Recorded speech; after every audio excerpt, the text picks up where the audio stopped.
Episode वात्सल्य chapter 3 इजहार। आंखों में देख मेरे, थोड़ा सा एतबार तो कर, अपनी मोहब्बत का इजहार तो कर। चल छोड़ दी दुनिया तेरे लिए, इकरार कर या इनकार तो कर। कुछ ऐसा ही चल रहा था इशिता के दिमाग में। वो शिवाय को समझ नहीं पा रही थी। उस दिन शिवाय ने इशिता के प्रपोजल को ना कर दिया था। शिवाय की लाइफ जितनी इजी दिखती थी उतनी थी नहीं। वो बचपन से अपने मॉम डैड को लड़ता देख रहा था। डोमेस्टिक वायलेंस उसके घर में आम बात थी। उसे डर लगता था कहीं उसके पेरेंट्स का डाइवोर्स ना हो जाए। शिवाय को कभी प्यार नहीं हुआ, बट कहीं ना कहीं वो भी इशिता को चाहता था। बट क्योंकि पेरेंट्स की लड़ाई देख के वो डरा रहता था, इसलिए खुद अपनी लाइफ और इशिता की लाइफ ऐसी नहीं चाहता था। तो क्या उसका इशिता को मना करना सही था या गलत? प्लीज़ कमेंट सेक्शन में अपनी ओपिनियन दें। जब आप प्यार में होते हो ना, तो ये केयर हार्मोन आपको शांत रहने नहीं देता। आपको हर घड़ी उसकी शिवाय और इशिता आप पे थे, जहाँ थोड़ा सा भी प्यार मिल जाए तो बहुत लगता था। 3 महीने ख़त्म हो गए और क्रिसमस आने वाला था।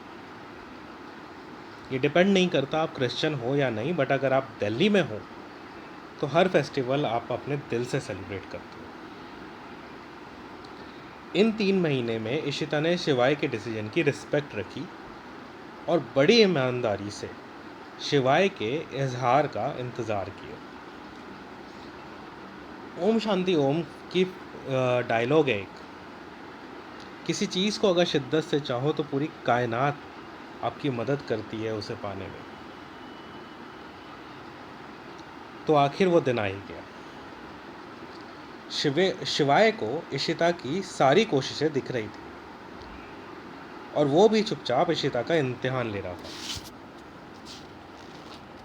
राशिद, करण, सोनी और गिन्नी चाहते थे कि शिवाय और इशिता भी रिलेशनशिप में आए। उन्होंने इशिता की हेल्प करने का प्लान बनाया। राशिद के छत से अगर उन लड़कियों के घर जाना हो तो आपको 3 फ्लोर ऊपर से नीचे पाइप के ज़रिए आना होगा। फिर आप इशिता की बिल्डिंग की टेरेस पे जा पाओगे। कहने का मतलब दोनों बिल्डिंग के बीच में एक और छोटी बिल्डिंग थी। अब आप 10th स्टैंडर्ड के लड़कों से उम्मीद ही क्या करोगे? जो शाहरुख की फिल्मों में दिखा वही प्लान बना लिया। सोनी और गिन्नी ने मार्केट से कुछ वाटर कर लिए और इशिता के हाथ पे लाल रंग का पेंट कर दिया ताकि हल्का सा भी पानी गिरे तो वो खून लगे। 24 दिसंबर, क्रिसमस ईव। राशिद और करण ने प्लान बनाया कि वो शिवाय को कन्विंस करेंगे कि वो इशिता को क्रिसमस गिफ्ट दे। तो वो गिफ्ट देगा तो सोनी और गिन्नी अपनी एक्टिंग शुरू कर देंगे। शिवाय मान गया क्योंकि इतनी बड़ी बात नहीं थी और इतना भाव खाना भी ठीक नहीं था। So he buy a gift for her. Shivay ने एक ग्लास का गिफ्ट लिया जिसमें 2 कपल्स थे।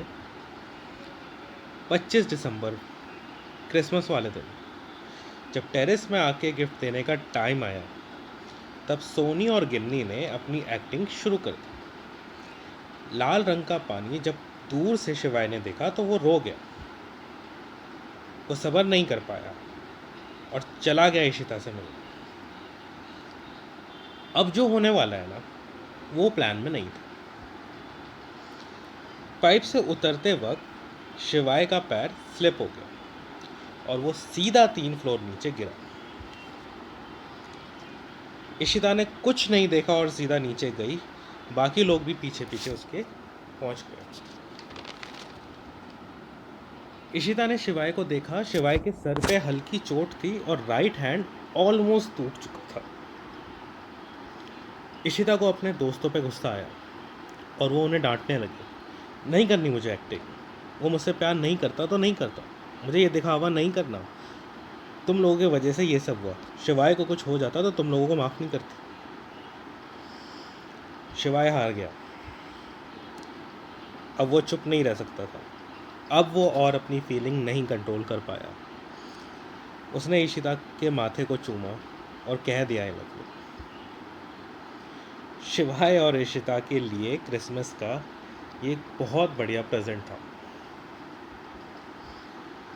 सब कुछ सही चलने लगा, दोनों बहुत खुश थे और फ्यूचर प्लान भी कर रहे थे, पर शायद उन्हें खुद की नज़र लग गई। एक लव स्टोरी बिना विलन के अधूरी है। तो अब होती है विलन की एंट्री। एक दिन लेटर फेंकते टाइम सोनी और गिन्नी के बड़े भाई ने देख लिया। उसने अपने घर पे तो शिकायत की, साथ ही इशिता के स्टेप फादर को भी बता दिया। उसके स्टेप फादर ने इशिता को उसके नानी के घर भेजने का फैसला कर लिया और उस रात इशिता को हर उस चीज़ से मारा जो उसको मिला। इशिता बहुत चीखी चिल्लाई ताकि कोई उसके स्टेप फादर को रोके। राशिद ने वो आवाज़ सुन ली और शिवाय को फ़ोन किया। शिवाय का फ़ोन साइलेंट था और वो अपने दूसरे दोस्तों के साथ वॉलीबॉल खेल रहा था। करण उसी के साथ था। जब 3-4 बार कॉल करने पर शिवाय ने फ़ोन नहीं उठाया, करण के पास फ़ोन आ गया। लकीली करण ने फ़ोन उठाया और शिवाय को सब बता के वहाँ से निकल आए।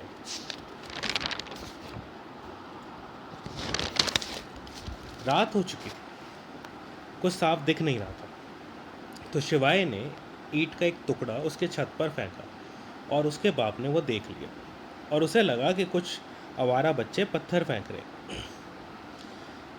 शिवाय को समझ आ गया कि अभी कुछ करना ठीक नहीं। सुबह होने का इंतज़ार किया।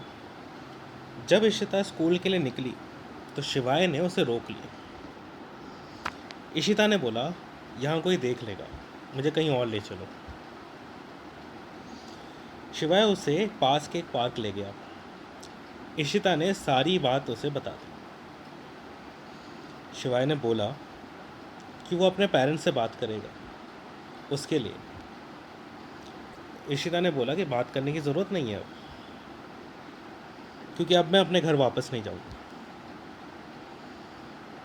इशिता सीरियस थी, वो घर नहीं जाए गई।